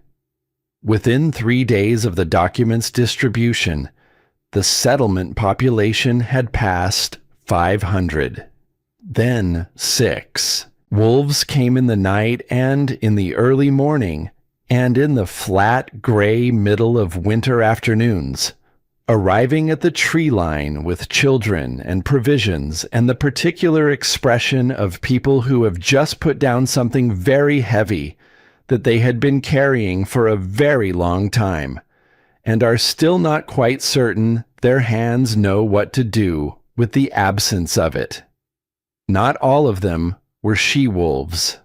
This was the part Vera had hoped for, but had not allowed herself to count on.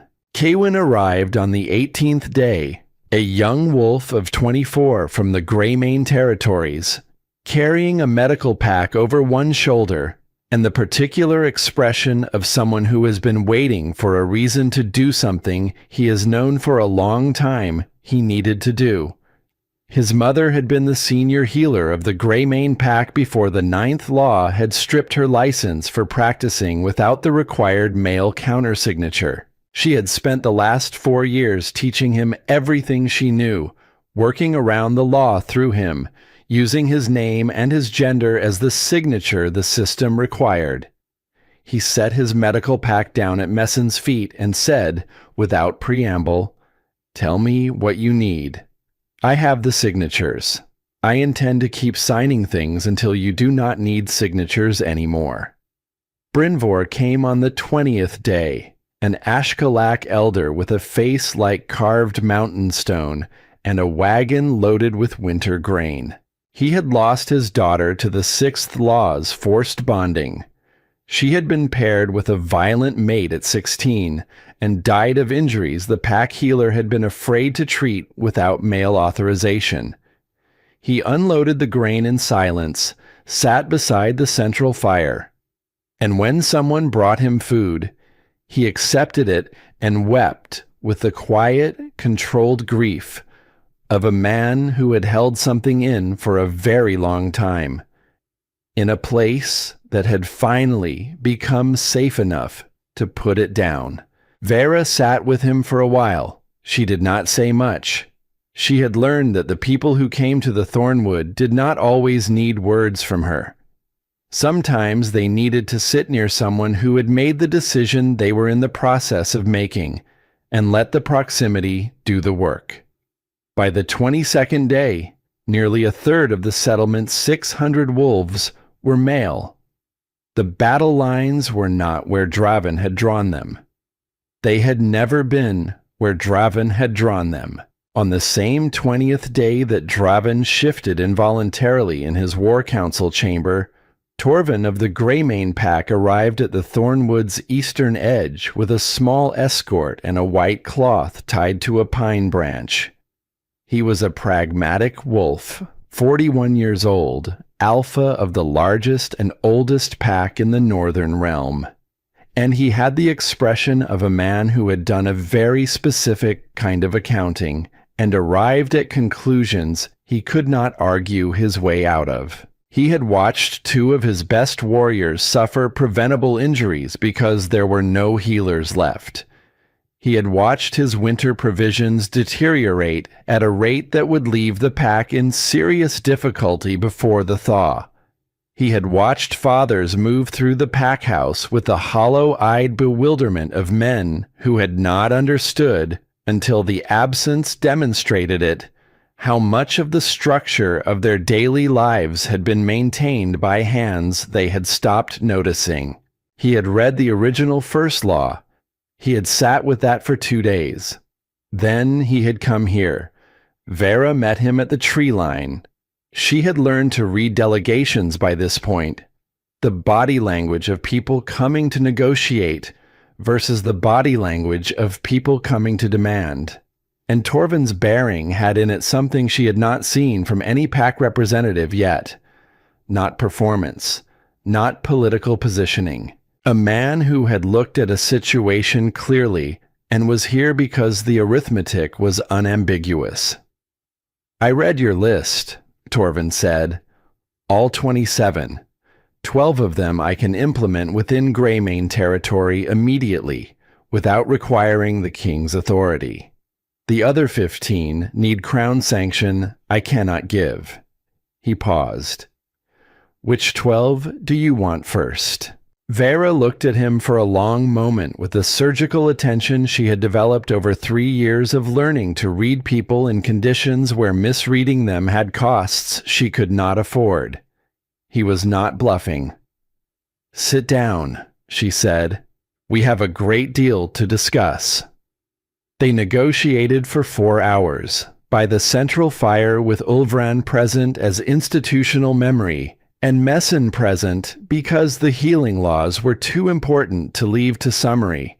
Torvin was direct and prepared and occasionally surprised by the depth and specificity of Vera's knowledge of territorial law, which he expressed not by commenting on it, but by the small recalibrations she could see him making in his approach as the conversation progressed. By the end, the Greymane Pack had unilaterally enacted 12 reforms within their territorial authority. The 6th law, forced bonding, gone. The 7th, property prohibition, gone. The 9th, healing restrictions, gone. The 10th, travel restrictions, gone. 8 others, gone. The Greymane she-wolves who had come to the Thornwood began returning home that evening. But they returned as something different than they had left. They returned with documents, written, signed, witnessed, specific. The first formal legal protections for she-wolves in the Northern Realm since Draven Kale had begun systematically removing them. Within 3 days, the Ashkolak territories followed. Then 2 smaller packs from the northern marshes. Then the river clans. The realm was not defecting from Dravan. It was defecting from his laws. One by one, pack by pack, the structures he had built were being quietly dismantled at their foundations by the people who had been living inside them and discovering, in the absence of the she-wolves who held everything up, that the structures did not actually serve the function he had always claimed they served. In Thornhaven, on the 23rd day, Mordek resigned. He did it formally because he was a formal man, because 23 years of service had built in him a set of procedures for significant actions that he observed even when the action was significant in ways he had not anticipated performing. He dressed in his full ceremonial uniform, the same one he had worn for state occasions throughout his tenure as Chief Vanguard. He walked to the throne room. Draven was there, seated, or something that resembled Draven was there. The silver-gray braids hung lank. The amber was entirely gone from his eyes now, replaced by a flat, ordinary brown. His hands rested on the arms of the throne with the stillness of hands that are resting because they have ceased to have the energy for anything else. He was still broad, still physically large, but the substance had gone out of him the way substance goes out of things when what has been holding them together from the inside withdraws. Mordek crossed the floor. He unclipped the rank insignia from his collar. Both pieces, the commander's clasp and the Frost Fang emblem he had worn since the day Draven had pinned it to his coat with his own hands. He set them on the arm of the throne, beside Draven's left hand. Then he stood straight and looked at his king and said what he had come to say. I have carried out every order you gave me for 23 years, sire, including orders I knew were wrong. I told myself that obedience was the same as honor, and I did not look at that equation closely enough to find where it failed. He paused. His voice was steady. He had rehearsed this, and he had also decided that rehearsal was insufficient for what it actually felt like to say it standing here. But he continued, I whipped a woman in the snow for the crime of teaching other women to survive. I enforced laws that I knew were built on something I could not defend if anyone asked me to defend it plainly. I stopped asking to be asked. Another pause. I am leaving. My mate is in the Thornwood. My daughter was born there 3 days ago. I have not met her. I intend to meet her while I still have enough of myself left to hold her. He looked at Draven for a moment. Draven looked back at him with those flat, dimmed eyes and said nothing. I am sorry, Mordek said, for the parts that were mine. He left. 31 Vanguard followed him by nightfall, filing out of the garrison in ones and twos and small groups throughout the afternoon and evening, leaving their insignia in various locations because some of them had the ceremony of it and some of them did not, but all of them had the decision. The remaining Vanguard were loyal, but loyalty without leadership has a different quality than loyalty with it, less like conviction and more like habit. And habits under sufficient pressure begin to develop the structural integrity of old wood, holding its shape long after the interior has gone soft. Patrols were missed. Arbitrations between feuding packs went uncontested. A border skirmish between the Iron Tooths and a smaller mountain pack escalated in the absence of Vanguard intervention into genuine violence that left 7 wolves dead. The first pack-on-pack deaths in the Northern Realm in 40 years. Draven was informed of this while lying on the floor of his chamber. He had not made it to the chair.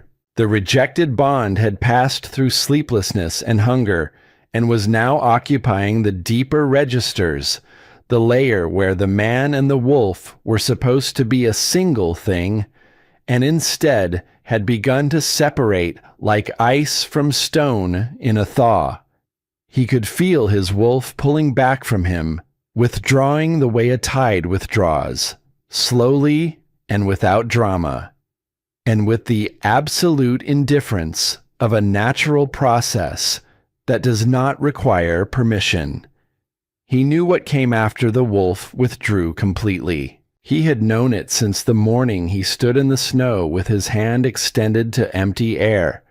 Kessin came on the 25th day. He brought a quill, a pot of ink, and 27 sheets of new parchment, and he set them on the table beside the chair where Draven was sitting because the chair was as far as Draven had managed today. He sat down across from the king and looked at him with the expression of a man who has spent his life inside a system he helped build, and is now required to be honest about it in a way that honesty has always managed to avoid until now. Draven looked worse than he had 2 days ago, which Kessin had not believed was possible. His hair was fully white. His face had the hollowed quality of something that has been consuming itself. His hands, resting on the table, shook with a fine, persistent tremor that he did not appear to be trying to conceal anymore. "She will not take me back," Draven said. His voice had lost its carrying quality. It was an ordinary voice now, the voice of a man, not a king. "Even if I repeal every law, the rejection is permanent. The covenant is absolute." "Yes," Kessin said. "Then what is the point?" Kessin set his hands flat on the table. He had been composing this in his head for days, not because he was uncertain about what needed to be said, but because he was uncertain whether he would be able to say it without the hedging and the careful diplomatic softening that had been his professional language for 20 years. The language of a man who understood that telling powerful people true things required structural precautions. He had decided this morning to set the precautions aside. "The point," Kessin said, "is that the laws were wrong. Not because they led to this, not because repealing them might save your life. They were wrong on the morning you wrote them. Not the published version, the original, the one that said, what you actually meant." He paused. "They were wrong every day they were enforced. They were wrong when Sarah Thorne was hanged for practicing medicine without a man's signature on a piece of paper. They were wrong when girls were bonded at 14 to wolves they had never met. They were wrong when she-wolves were stripped of the right to testify with full legal weight, to own property, to move freely through territories they were born in." He looked at Draven steadily. "The point is not what you receive by repealing them. The point is what you stop doing to other people." The fire had burned low. Neither of them moved to add wood. Draven looked at the 27 sheets of parchment on the table. He looked at the quill. He looked at his shaking hands. "You are telling me to die with clean hands," he said. "I am telling you," Kessin said quietly, "that your hands were never going to be clean. But you can stop making them dirtier." The silence in the room was the kind that has arrived at something. Not comfortable, not resolved. Simply the silence of a place where a true thing has been said and the air around it has not yet reorganized itself. Draven reached for the quill. His hand shook when he picked it up. He waited for the tremor to steady, or to steady enough, and then he pulled the first sheet toward him. He signed it slowly. He moved to the second sheet and signed that too. The process was slow because the quill kept needing to be steadied, and because each signature was not simply a signature, it was an admission, a specific and irrevocable acknowledgement of a specific wrong. And the accumulated weight of 27 of them was something he had to move through one at a time, rather than all at once. The first law was last. He held the quill over it for a long time. The original read in his memory with the particular clarity of things you wrote yourself. The exact cadence of your own thinking, unchanged by the editing that came after. He did not need to see it on the page. He signed it. A drop of blood fell from the crack in his knuckle where the skin had split from dryness and the tremor and the general deterioration of a body that had been consuming itself for 25 days. It landed on the parchment beside the signature and spread into the ink and did not wipe away cleanly when he tried. He left it. Kessin gathered the 27 sheets and stood and paused and looked at Draven one more time. "For what it is worth," he said, "I should have spoken sooner. I built the machine. I knew what it was." Draven said nothing.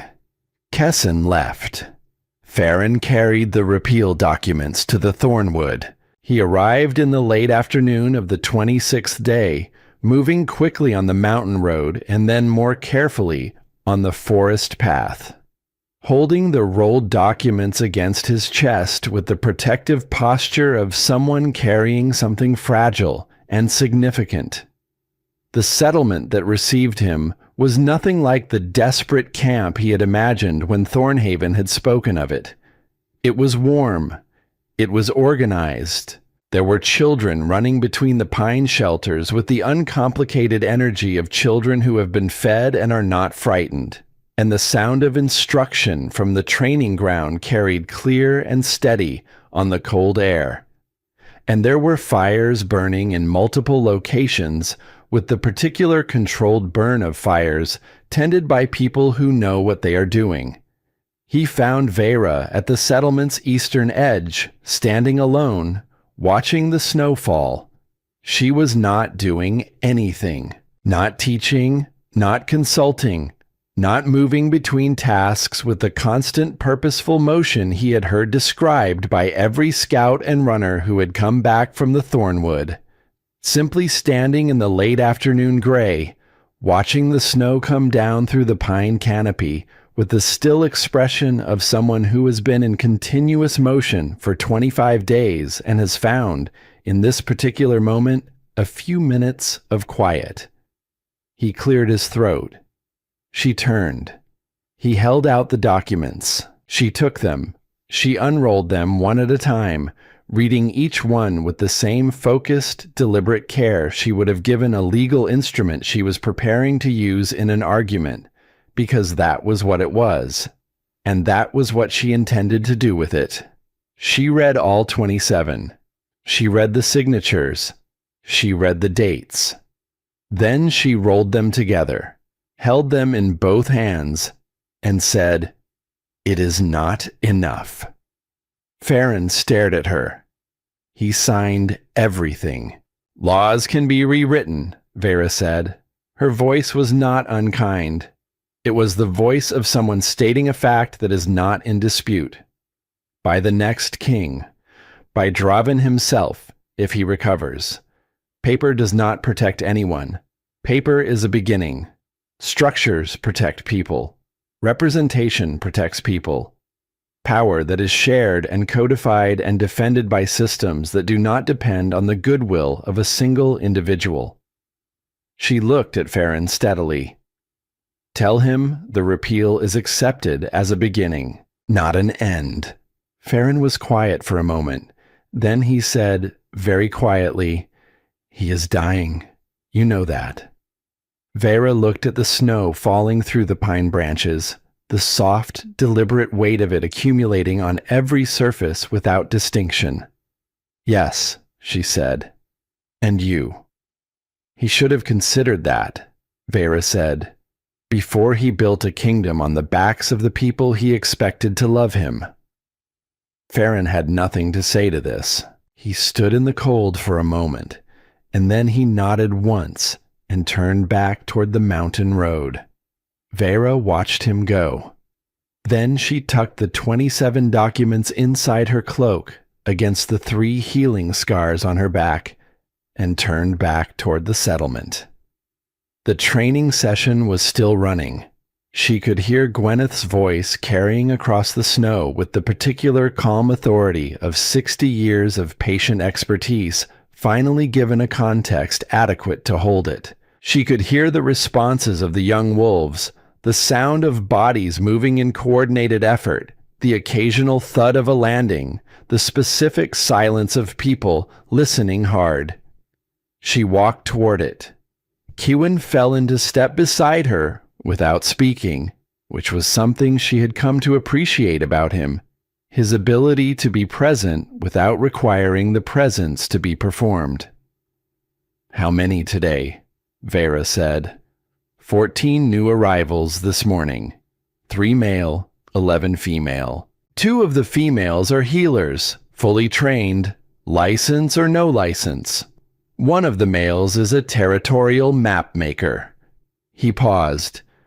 "He brought all his maps." Vera thought about this. "Good," she said. "We are going to need accurate maps." They walked together toward the training ground, through the snow and the pine smell and the warmth of multiple fires, through the settlement that had been an idea for 3 years and a reality for 25 days, and was becoming, stone by stone and timber by timber and name by name, something that intended to outlast them both. She walked toward the training ground with Kewin beside her. In 14 territories, wolves were reading documents. In the settlement's main shelter, Ulvrin was teaching 12-year-olds to read a legal instrument. And in the eastern tower of Thornhaven, the Bond continued its quiet, merciless work. There was more to do. There was always more to do. Vera walked toward the sound of Gwyneth's voice and kept moving. He died on the 28th day. Not in the night, exactly, though the night had not fully left when it happened. It was the hour before true dawn, the hour when the darkness begins to lose its confidence, but the light has not yet committed to anything.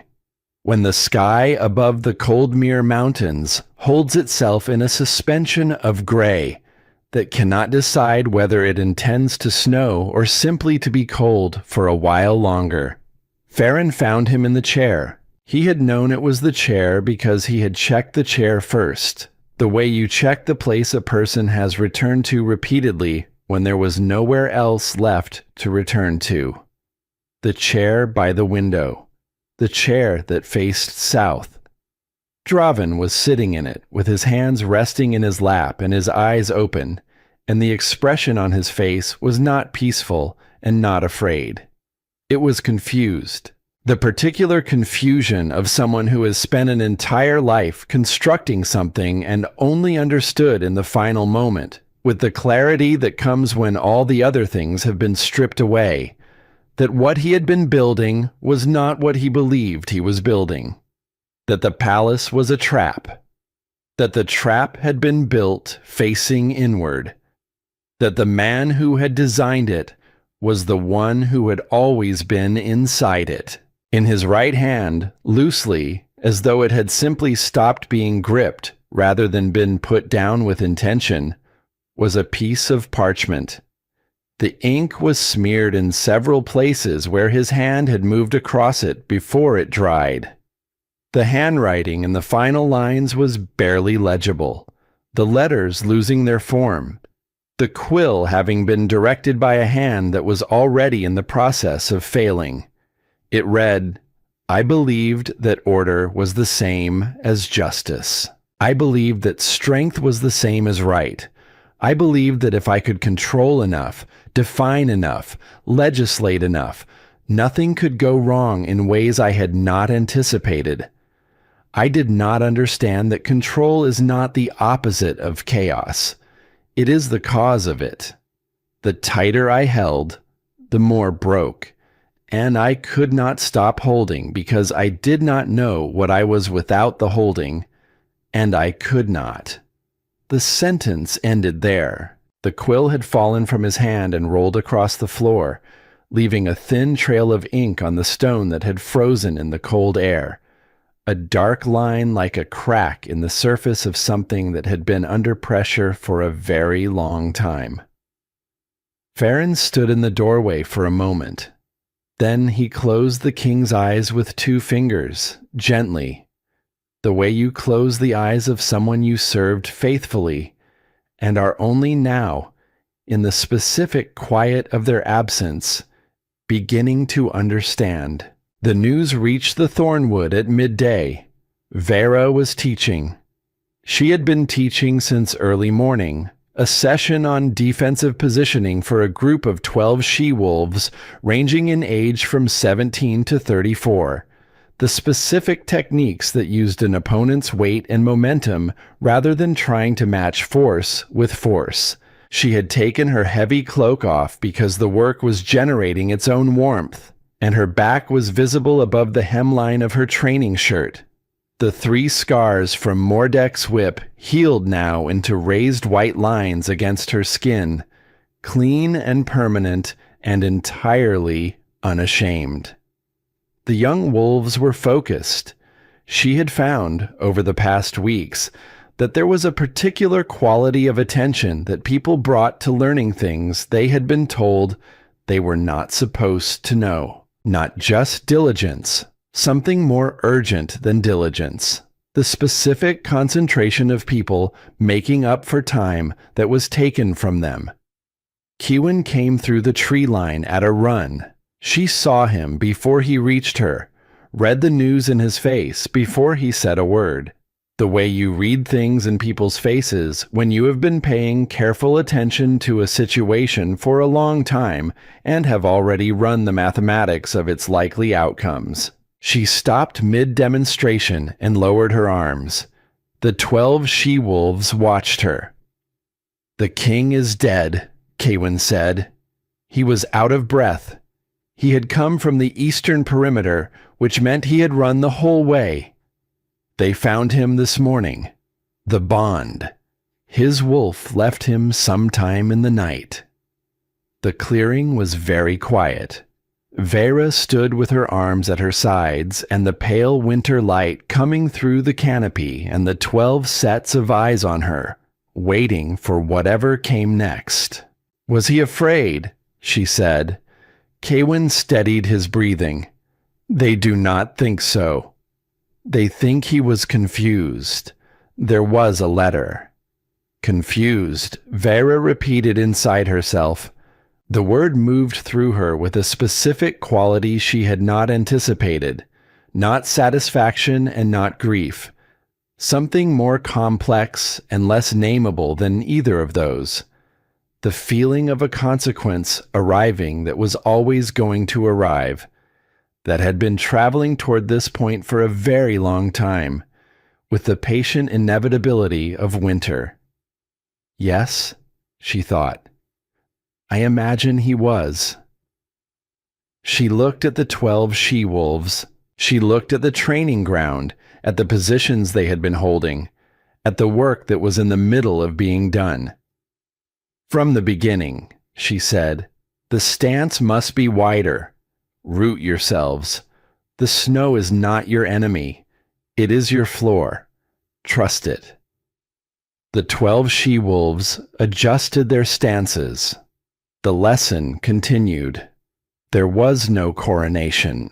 This was Vera's first and most consequential decision in the days that followed Draven's death, made not in a dramatic moment of declaration, but quietly, in the practical sessions where the question kept arising, because people needed to know what structure was coming next and were reaching for the most familiar one.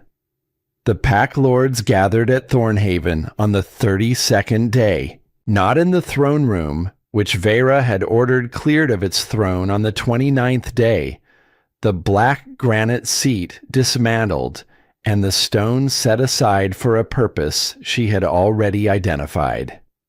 They gathered in the great courtyard, the same frozen amphitheater where 28 days ago a she-wolf had been dragged through the snow on her knees.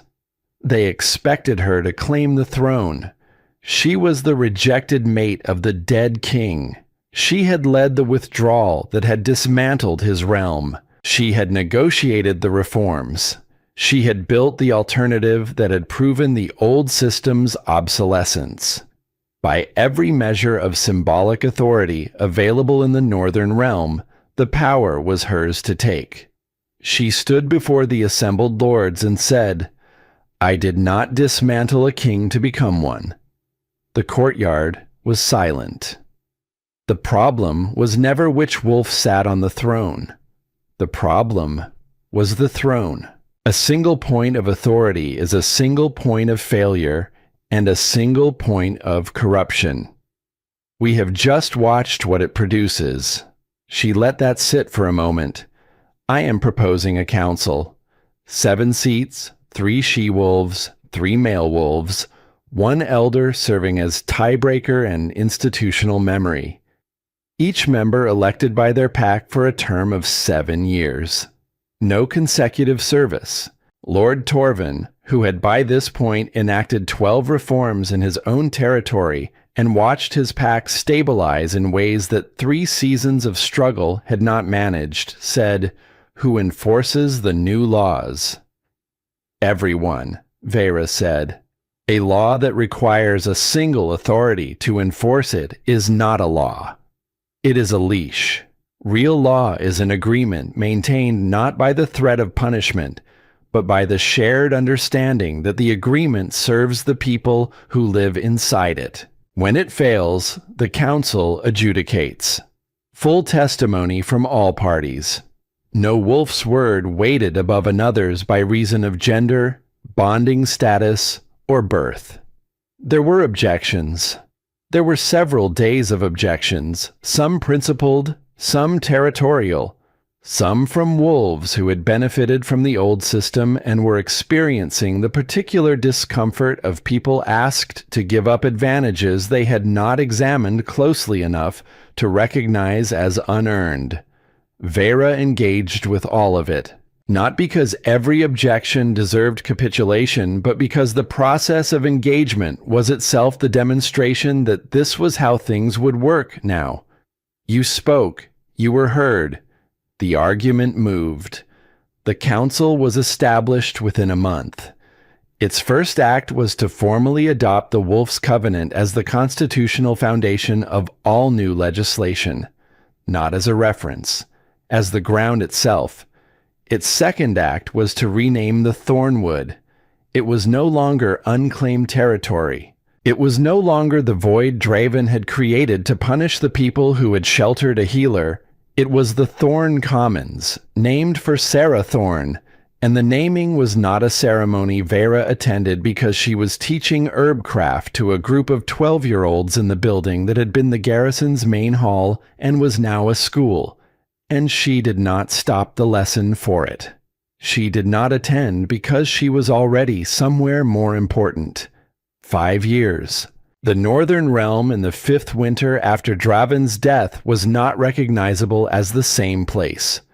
Not because everything had changed. Some things had changed slowly, and some things had changed unevenly, and some things had not changed enough yet, and were the subject of ongoing arguments at the quarterly assembly. But the structure was different. The architecture was different. The assumptions inside which people moved through their days were different. She-wolves owned property. They practiced medicine. They traveled freely between territories. Their testimony in disputes carried full legal weight.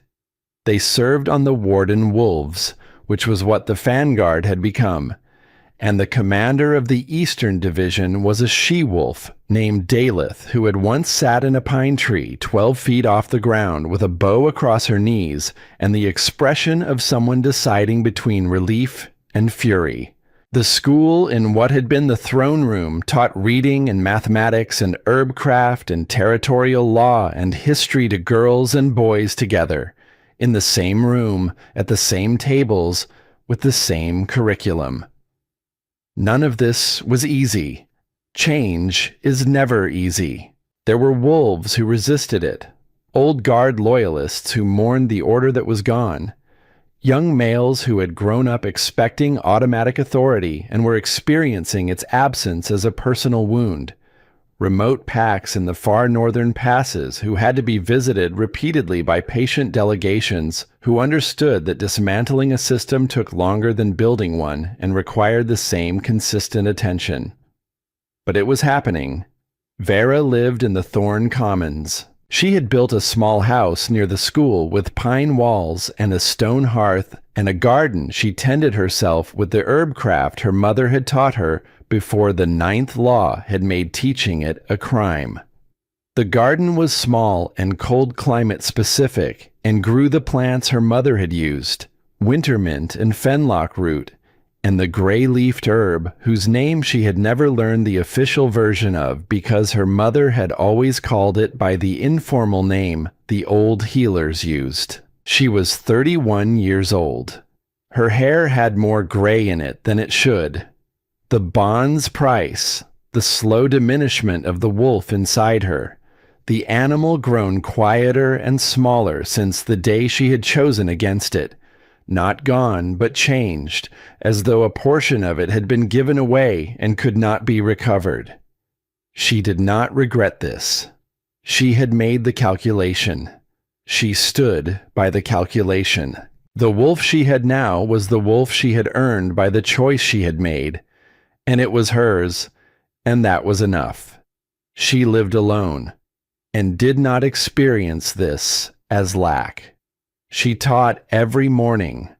She advised the council in the afternoons, never as a member, always as a consultant who had read more law than anyone else in the room and had strong opinions about the difference between legislation that protected people and legislation that performed protection while doing something else. In the evenings, she sat by the fire and read, or walked in the snow, or talked with the wolves who came to her with questions and the specific kind of urgent, careful hope that belongs to people who have watched something impossible become possible and are now trying to understand how to protect it. On a cold morning in the 5th winter, Vera walked to the courtyard at Thornhaven.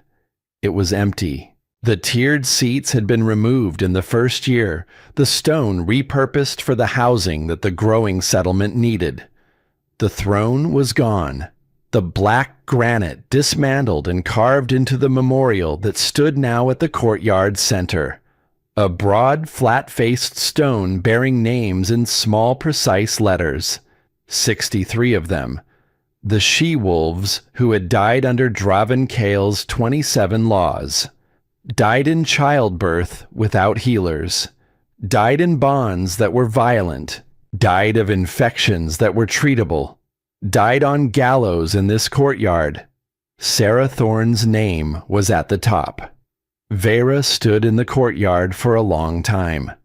The morning was very still, the pale particular stillness of winter light that makes everything look like it is being seen for the first time, every edge sharp and clean in the cold air.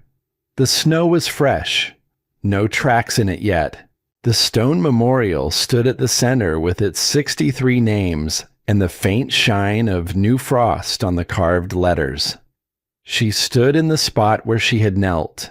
She knew the spot by the quality of the light and the slight indentation in the courtyard's paving, worn smooth by centuries of wolves brought here for judgment. The same spot, the same cold, the same stone beneath the snow. She knelt, not because anyone required it, not because a law demanded it, because the ground held the memory of her mother, and kneeling was the closest she could come to the particular intimacy of pressing your forehead to the floor of the place where someone you loved was last alive. She reached up first and unclasped the small piece of bone from her throat, the fragment of her mother's healer kit. She had carried it for 19 years, through grief and fury and 3 years of careful building and 28 days that changed everything. She set it gently in the snow beside her knee, not as surrender, as arrival. She had been carrying it toward this place since the day they put it in her 12-year-old hands, and now she was here, and her mother's name was carved in stone 10 feet away. And the carrying was done. She pressed her palm flat against the snow, her left palm, the one with the crescent scars in the heel of it, the marks of a 12-year-old girl's clenched fists on the day the world took the most important thing in it and did not apologize. The scars were still there. She no longer reopened them each morning. She had stopped that in the second year, not as a decision exactly, more as a noticing. The noticing that the ritual had served its purpose. That what had been a wound maintained to prevent forgetting had become something else, evidence of endurance, of the specific kind of survival that does not require you to keep proving it. She kept her palm flat against the cold ground and let the cold speak to her the way her mother had taught her to let sensation speak. "I kept my promise," she said quietly, not loudly, not for the courtyard or the memorial or anyone who might be listening, for the ground itself, for whatever remained in this stone of the woman who had been hanged above it, while her daughter watched with fists clenched and claws cutting into her own palms. It is not perfect. It is complicated and contested, and some days I am not certain it will hold. There are wolves who want it to fail, and wolves who are afraid of what it means, and wolves who simply cannot yet imagine a world organized differently than the one they grew up inside. She paused. But it is better, and better is not nothing. Better is what we have to build from. Better is the only honest beginning. She stayed for a while longer. Then she rose.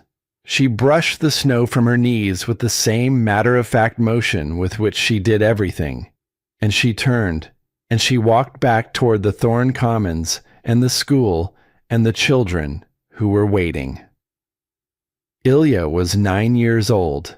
She had been born in the Thornwood on the first month of the withdrawal, and she had never known a world where a she-wolf could not own property or practice medicine or speak at a council without a man's permission. These were not abstract freedoms to her. They were simply the way things were. She had no reference point for a world organized otherwise.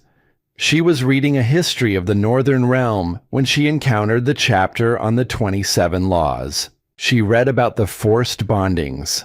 She read about the healing restrictions. She read about the property prohibitions and the linen shifts and the public whippings and the courtyard where women were brought to kneel in the snow while thousands watched.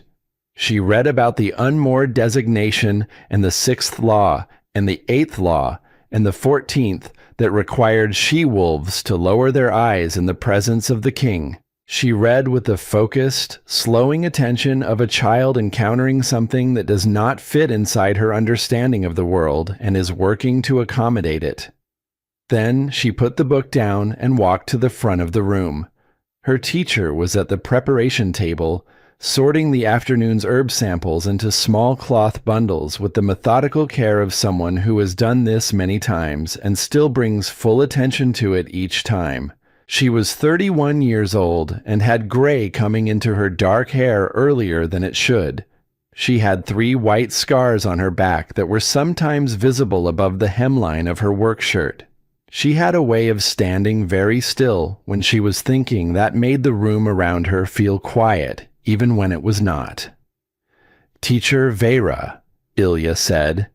Vera looked up from the herb bundles. "Did this really happen?" Ilya held up the book. "All of it." Vera looked at the book. She looked at the girl holding it, at the 9-year-old face with its complete and genuine bewilderment, the uncomplicated disbelief of a child who could not imagine a world this cruel, because she had grown up in a world built specifically so that she would not have to. Something moved through Vera that was not grief and not triumph, and not the cold, patient satisfaction of plans successfully executed. Something quieter than all of those. Something that lived in the space between what a thing costs and what it builds. She smiled. Not a smirk. Not the 3 years patient, sharp-edged smile she had worn in the snow on the day she had changed the realm. Something different. Softer. Something that had been earned through 5 years of incremental, exhausting, beautiful, necessary work. "Every word," she said, "and the reason we teach it is so that no one ever has to live it again." Ilya nodded slowly, the specific nod of a child storing something in the deep place where important things are kept. She returned to her seat. She picked up the book. She kept reading. Outside the window, snow continued to fall on the northern realm. It fell on the Thorn Commons and the Reformed Pacts and the Council Chamber and the Quarterly Assembly and the Memorial with 63 names.